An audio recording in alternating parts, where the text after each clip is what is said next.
All right, so we have to address this. We have to really address this. I've been watching the debates in parliament, what is happening. And ndakaona my former teacher, who is now an MP, he once taught me, go high school somewhere, who is now an MP, anova Makope, MP Makope, vachitaura ivo vachiargua vachitaura in support of CAB 3 and ZANU-PF's ideology, everything. I know, Mure Zimbabwe, we have to talk about this. This is very important because I know a lot of Zimbabweans, they never really heard kuti, what is ZANU-PF really saying about CAB 3? Why to my amendments, CAB 3 turimo? Why are they doing it? So I know a lot of people didn't even listen to my parliament debates, but I did. So so there's this thing chaitaugwa about the amendment yekuwedzera yekubvumira traditional chiefs, traditional leaders, madzishe, kuti let these guys participate openly in politics, right? So vamakope vakaenda kumberi vachitaura vachiti ivo kubva kudhara, even hondo yechimurenga iyi yekupedzisirai isati yaitwa, rangarirai imimi kuti vakatanga zvinhu izvi vakaorganiza kuinda kuhondo madzishe, handi muri kubabata, vaiti vabigwa lendi vatoregwa nzvimbo dzavo dzavaitonga nevarungu, handiti, and then ndokufumika kwakaitika mapolitical parties akaita sana yainzi ZANU nana ZAPU nana chichichi, akazokonzeresa akazoenda kuhondo, akazofuma mamilitary, akaenda kuhondo, akabvisa hondo, akabvisa varungu, akabvisa. So in other words, madzishe are still the organizers behind that blah blah blah blah. So from one angle, ukateerera that argument usinonyatsokufungisisa nezve politics in Zimbabwe or in the world and how politics evolves, you might think, but you are right, why not go back to our traditional leaders? Remember, these guys are the ones who are even organized kuinda kuhondo etc. So muri Zimbabwe apa tiri kudhila in fact tofanira kunzwisisa vanhu veZANU-PF sevana vadiki. I mean, kana uri weZANU-PF wakateerera this right now, I know ini handina side, ndingori mutauri, ndiri politics, ndokutaura politics zvadziri. So listen, madzishe, mitemo yemadzishe kubvira nakudhara yepolitics dzataiva tinadzo muZimbabwe, mitemo yekuti kana taigara pasi nhasi uno tichiti let's rewrite politics, or as we have evolved politically, because remember, everything chino evolve with the time, it becomes better and better and better and better. So politics dzemadzishe pachadzo ipolitics dzakudhara.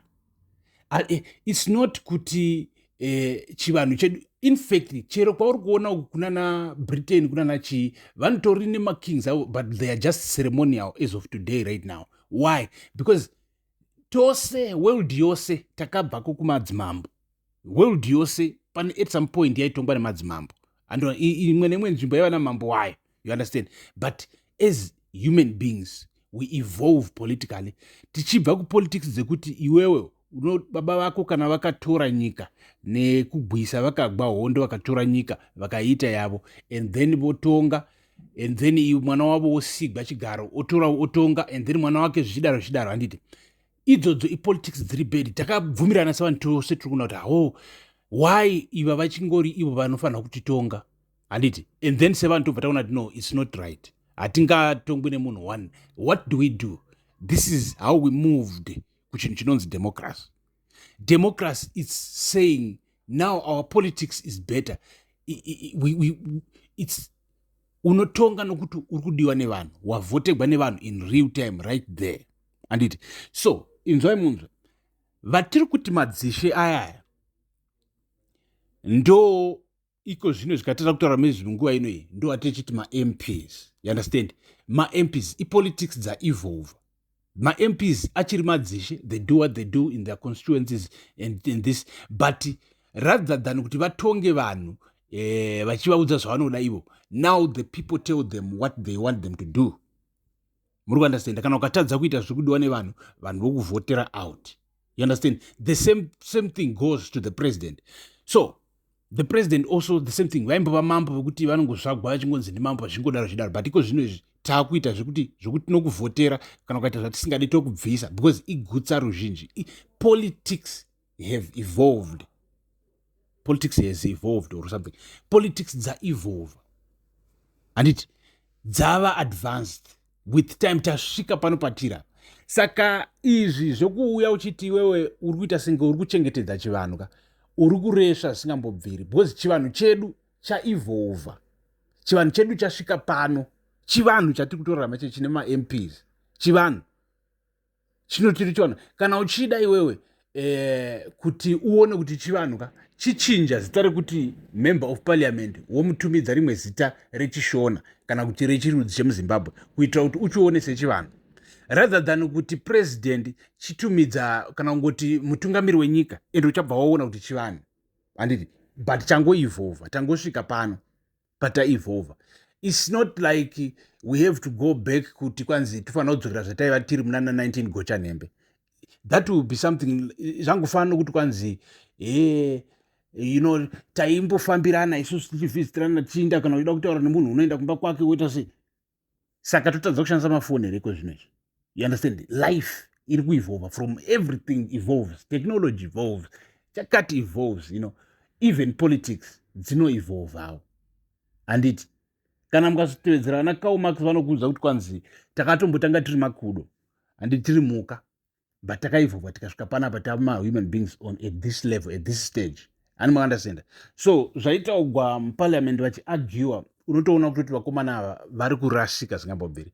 And then pane a statement rakakandwa naTungwarara ratakaona richitendera rekuti kwanzi hanzi, in fact waitotaura kuvanhu veZANU-PF achiti kwanzi mavotes ngaambomiswa timbodlavo. And in that one statement wakabudisa exactly what everybody who is benefiting right now in the regime, from the regime iripo, is thinking. That's exactly what they're thinking. Chimbomirai mavotes timbodlavo. Guys, hamungatikonzeri kuti titambure. Tina namukoma, tina nasisi vari kunze kwenyika weSouth Africa. Vari izvi kunei naDudula vari kuda kurohwa vari kuitwa sei. Hamunzwiwo here mwoyo kuti corruption yose muchiita iyi upfumi hwavanhu hwekuti ungadai uchibatsira vanhu muzvipatara, ungadai uchibatsira vanhu macivil servants achihora mari inokwana, vanotanga mabusiness vachiwana macustomers because macivil servants ari kuhora. Don't you understand kuti muri kuba mari yenyika, muchitamba nemari yenyika? Guys, nhamo yatinayo iyi vanhu, ende musamboblema kuti kwanzi varungu vazoisa masanctions, colonization zvakudhara zvezvo. Nhamo yatinayo iyi haisiri kunzwa iri kukonzerwa necolonization kana kuti iri kukonzerwa nemasanction kana kuti iri kukonzerwa nembavha. Direct. Kwete chazongombotenderera zvokuti ukaona munhu anosapota ZANU-PF haana zvaanoziva. Hanaka, it's either ari kubenefita directly kana asiri kubenefita directly wakangozungairawo zvake munhu, kuzungaira kufa usiku utatu chaiwo. Haazivi kuti tingadai tichirarama sei muno ino nyika yedu kana kwakuchinzi mbavha idzi hadzisi kuba. You can't personalize state resources like this. You can't play with money vanhu vachitambura like this, but they do it. Vanotamba nemari, kutamba nemari zvokuti unezvinoti they don't care. Because I think they are not really educated. Zvokunzwa vana Mnangagwa malawyer, I think inhema idzo. Mvesi kudzidza chako chako haana kumbodzidza.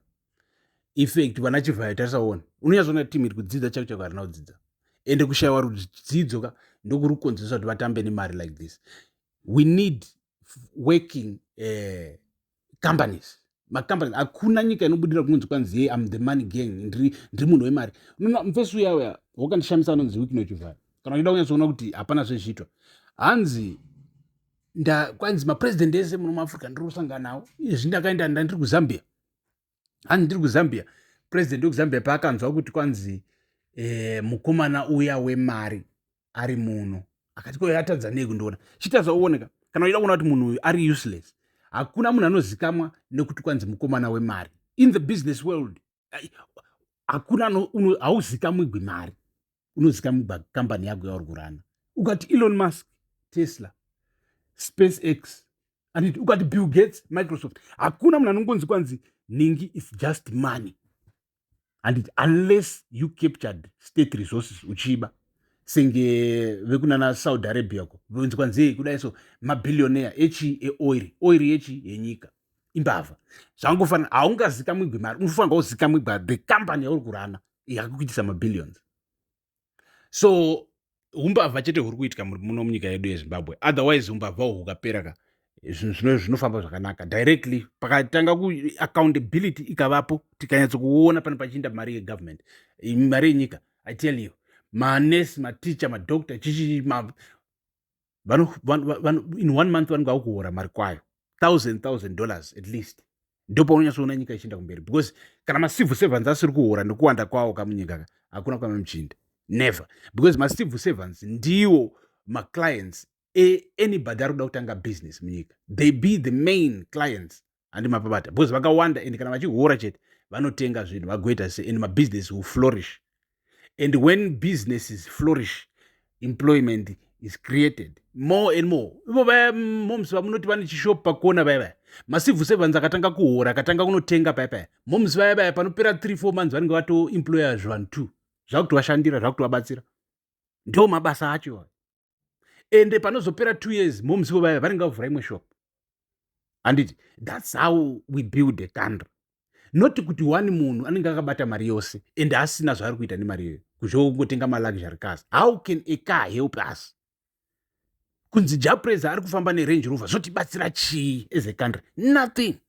It doesn't bring business, it doesn't bring anything. But vari kuspenda mamillions vachitengera vanhu mota, vachitengera vanhu vachibva nokuda kupinza chicab 3. No, toida kufanira kunyatso kutaura zvinhu sezvazvo zviri pana pamuzinda wavanhu tazvitaura. Ndinonyi Supergalo tichiti pasi necorruption, pasi nezvecab 3 izvi, mberi nedemocracy netransparency. Peace.